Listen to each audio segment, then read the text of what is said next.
I play golf with Caitlyn Jenner every now and then. I don't know what I think of that. I'll tell you what bugs me. I used to play golf a little bit with Bruce Jenner. He never said goodbye.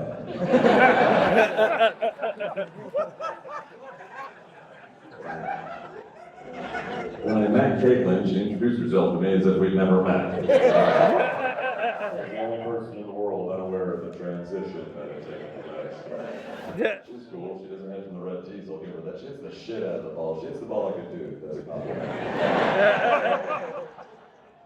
She did want her javelin back. That's not a metaphor for post-match regret. She just wanted her javelin back, and I had to say, I'm so sorry, but it was my friend Bruce that meant that to me. Until I get a good solid goodbye. Take care of that. Oh, it's lovely to see all of your beautiful unmasked faces. Yes. It's lovely to see your unmasked faces.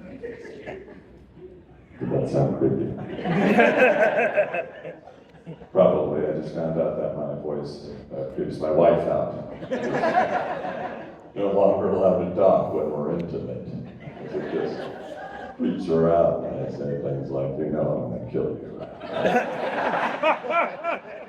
It just felt like the used COVID mask in the street was the grossest thing, because I would avoid stepping on those things, like they were going to get COVID on the bottom of my feet, or jump up and bite me in the ankle, and I thought to myself, I'd sooner pick up a pair of soiled panties off the ground than a used COVID mask. It's true. That's not a great example. I just bought a pair of those online last week. Actress, I'm a fan. I had to. Mila Kunis keeps locking her dress into the drawer. I can't think of a good reason to wear it. Who's yelling? I can't think of a good reason to wear a mask anymore unless say you're like a mid-level actor and you're just trying to make a sneak in one of those places. I'm just thinking out loud. Once you get in there, you can probably take it off, right? Because those people, non-English speaking, I'm not watching those engagement reruns. I can probably take it off. Just thinking out loud.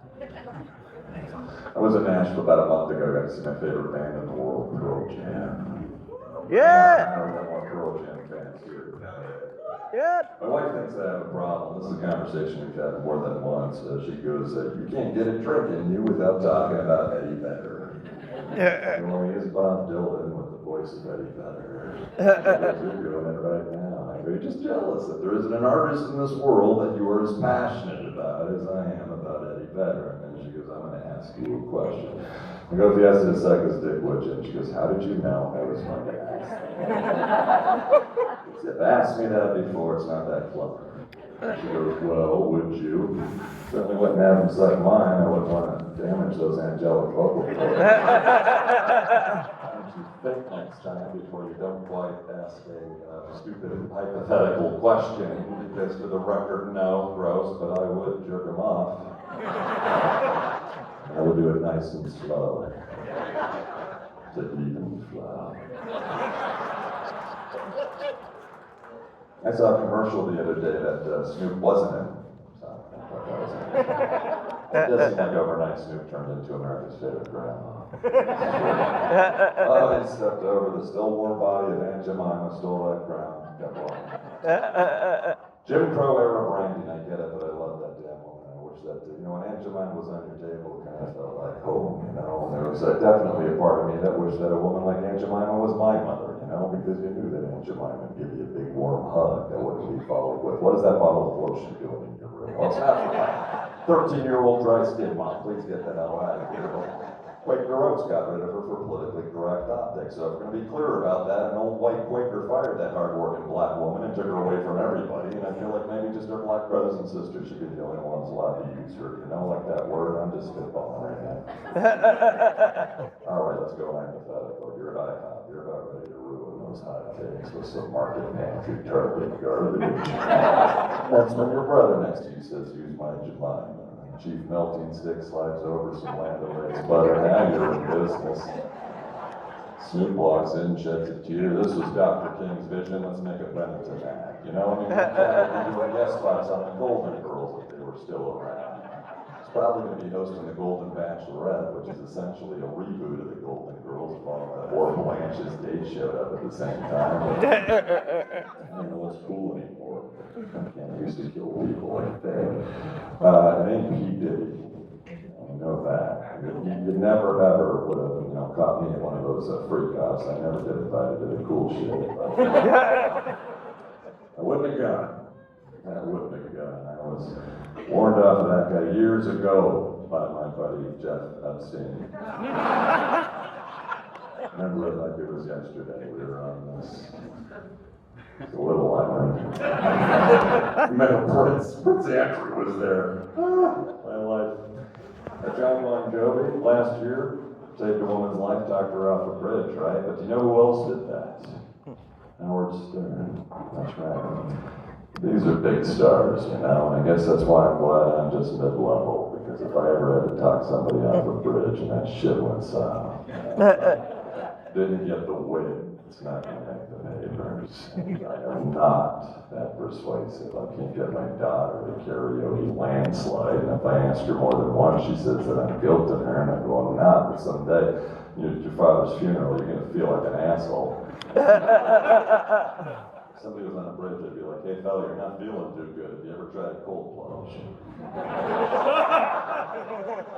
Look, the world breaks everyone, but afterward many are strong in the broken places. Ernest Hemingway. Blew his brains out with the message.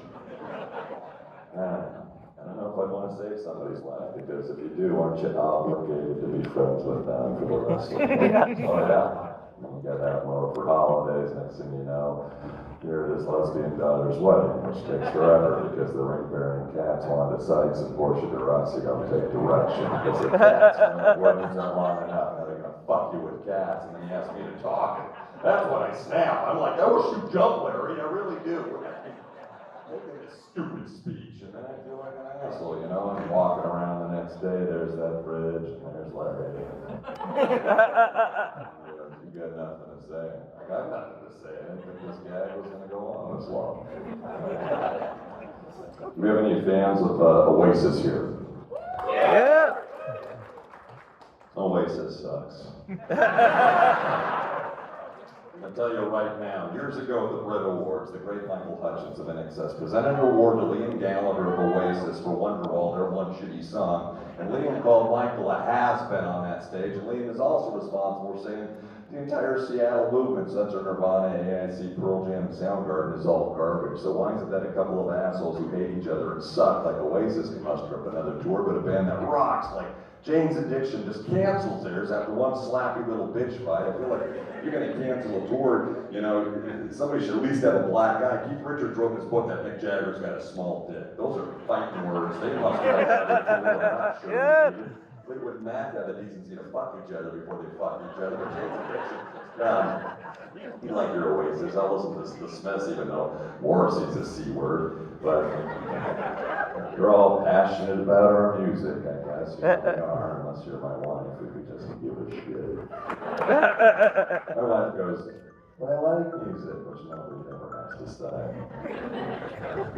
Your conversation, I've asked her this question a number of times. I go, hon, if you go back in time and see any band in the history of the world, who would it be? And she always goes, I don't know, the answer's Led Zeppelin, but you gotta give me something, like Cindy Lauper, just like, you're not dead inside.